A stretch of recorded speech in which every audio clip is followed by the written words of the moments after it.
এটা আপনি বুঝবেন। আপনার মনে যেন অহংকার না থাকে। অহংকারী হৃদয় আল্লাহ পছন্দ করেন না। অহংকারই শয়তানের পতনের মূল।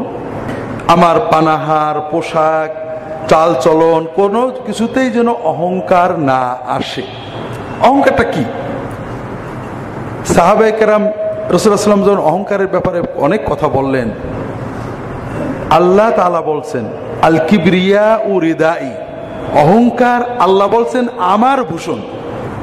পৃথিবীতে অহংকার, এই মহাবিশ্বে অহংকার করার অধিকার একমাত্র আল্লাহ।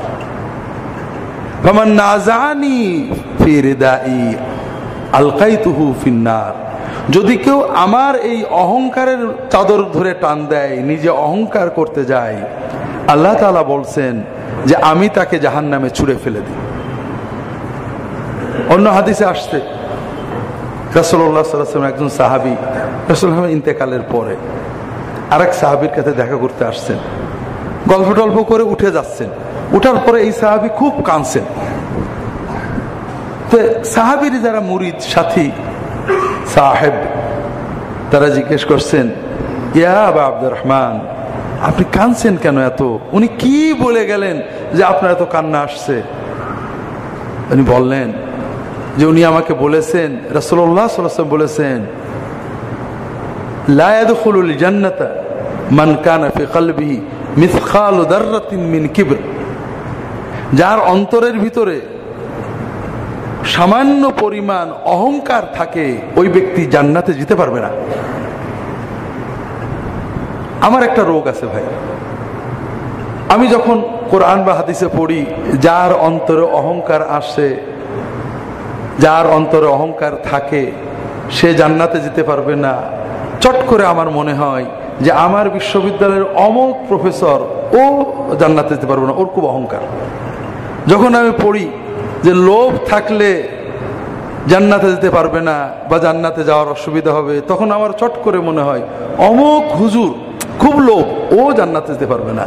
কিন্তু আমিও যে পারবো না এটা আমার কিছুতেই মনে হয় না। আপনারা কি আমার কথা বুঝতে পেরেছেন? তো এটা হলো ইমানের ক্যান্সার। সাহাবীদের এই ক্যান্সার ছিল না। সাহাবীরা যখন কোন হাদিস শুনতেন তখন নিজের গুনার কথা আগে চিন্তা করতেন, পরের কবর নিয়ে কখনো চিন্তা করতেন না। তারা নিজের কবর, নিজের আখিরাত নিয়ে চিন্তা করতেন। আমি আব্দুল আলমগীর হুজুর মানুষ, আপনারা মাঝে মাঝে ডাকেন, দাওয়াত দেন, জানাজা পড়াতে যাই, কবর দিতেও অনেক সময় যাই। যদিও একজন আমাকে বলছে যে ভাই আপনি খুব সুবিধা করেছেন, আপনি দাওয়াত টাওয়াত যান না, এতে সাবঅর্ডিনেট মাওলানাদের দাওয়াত এত বেড়েছে যে তারা সময় দিতে পারছে না। তা আমি এমনি দাওয়াতে কম যাই, তো তারপরেও তো মাঝে মাঝে আপনার দাওয়াত টাওয়াত দেন। হয়তো কবর দেওয়ার সময় গেলাম, জানাজায় থাকলাম, দাফন করলাম। আপনারা কি দেখেছেন কবর দেখে আমার কোনদিন কান্না আসে? কোনোদিন কান্না আসে না।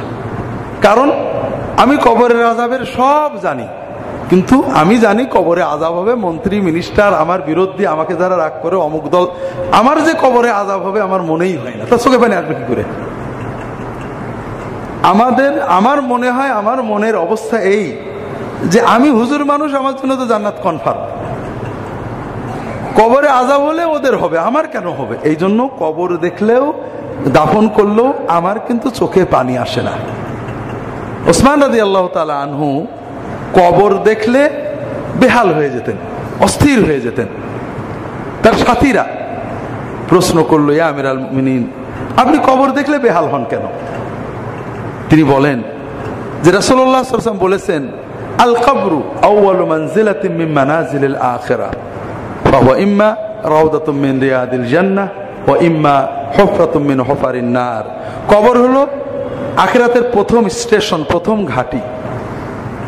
কবর হয় জান্নাতের বাগান হবে, নইলে জাহান্নামের গর্ত হবে। ওসমান বলেন যে আমি যখনই কোনো কবর দেখি আমার ভয় হয়, আমিও তো কবরে যাব, আমার কবরটা কি জান্নাতের বাগান হবে না জাহান্নামের গর্ত হবে, এই দুশ্চিন্তায় আমার অস্থির হয়ে যায়। তাহলে ওসমান যখন এই কথাটা রাসূলুল্লাহ সাল্লাল্লাহু আলাইহি ওয়াসাল্লামের মুখ থেকে শুনেছিলেন, তখন তিনি আর কারোর কবরের চিন্তা করেননি, নিজের কবরের চিন্তা করেছেন।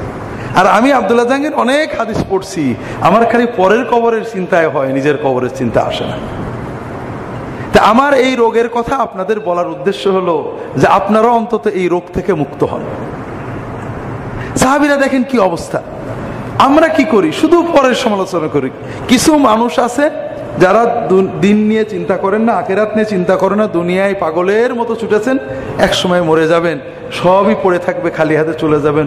তারা এক মিসকিন, তারা পরের জাংলায় পুষে চলে গেলেন।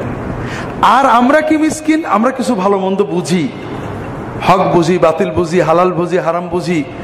এই পাঁচজন বুঝদার লোক এক জায়গায় হলে ষষ্ঠ একজনের সমালোচনা করি, ও হারাম খায়, ও দেখো কি করেছে, ও এইটা করেছে, ও কি খারাপ। কিন্তু আমি যে কতটুকু খারাপ, আমি আল্লাহর কি করলাম, এটা আমরা নিজে আলোচনাও করি না, চিন্তাও করি না। তো ভাইরা, এই হাদিস বলতে যেই মনে পড়লো যে জীবনটা বড় সংক্ষিপ্ত সময়। যখন যেটা আমরা শুনবো প্রথমেই আমাদের চিন্তা করব যে আমরা কি করতে পারছি। এই দুনিয়া দুনিয়া থাকবে, এই মানুষ মানুষ থাকবে, আগে বা পরে আমরা শুধু নিজেদের আমলটা নিয়ে আল্লাহর কাছে চলে যাব।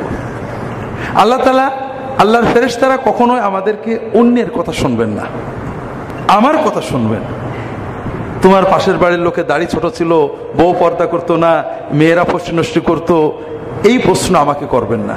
কাজে এই সমালোচনার দায়িত্ব আমাকে আল্লাহ দেননি। হ্যাঁ, দাওয়াতের দায়িত্ব আছে, পারলে দাওয়াত দেন, বলেন।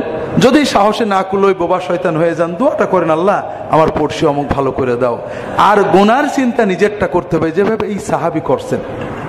তিনি বলছেন, ওই সাহাবী যে আমাকে বললেন যে হৃদয়ে অহংকার থাকলে জান্নাতে যাওয়া যাবে না, তাই আমার খুব ভয় হচ্ছে, কখন জানি কিভাবে আমার অন্তরে হয়তো অহংকার এসে গেছে, হয়তো কিয়ামতের দিন আমাকে আটকা পড়তে হবে, এই ভয়ে আমার কান্না আসছে, আমি ঠেকাতে পারছি না। অহংকার হৃদয়ের বিষয়, অহংকার বাইরের বিষয়, বাইরে কিছু প্রকাশ পায়।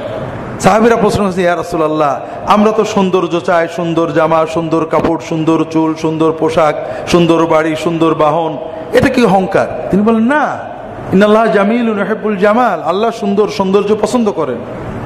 অহংকার হলো বাতারুক হক ওয়া গামতুন নাস, অহংকার হল হৃদয়ের ভিতরে নিজেকে অন্যের চেয়ে বড় মনে করা।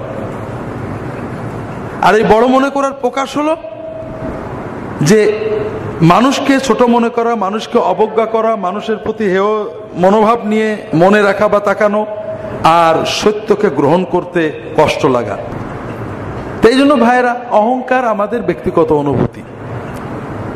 আপনি হাসপাতালে বসেছেন, বাসে বসেছেন, পাশে একজন, আমি যেমন বসেছি, আমার পাশে একজন হুজুর বসেছে, হুজুরের জামাটা ছেঁড়া, নাকে পানি পড়ছে, অথবা কিছু জয়ীফ হাদিস বলছে।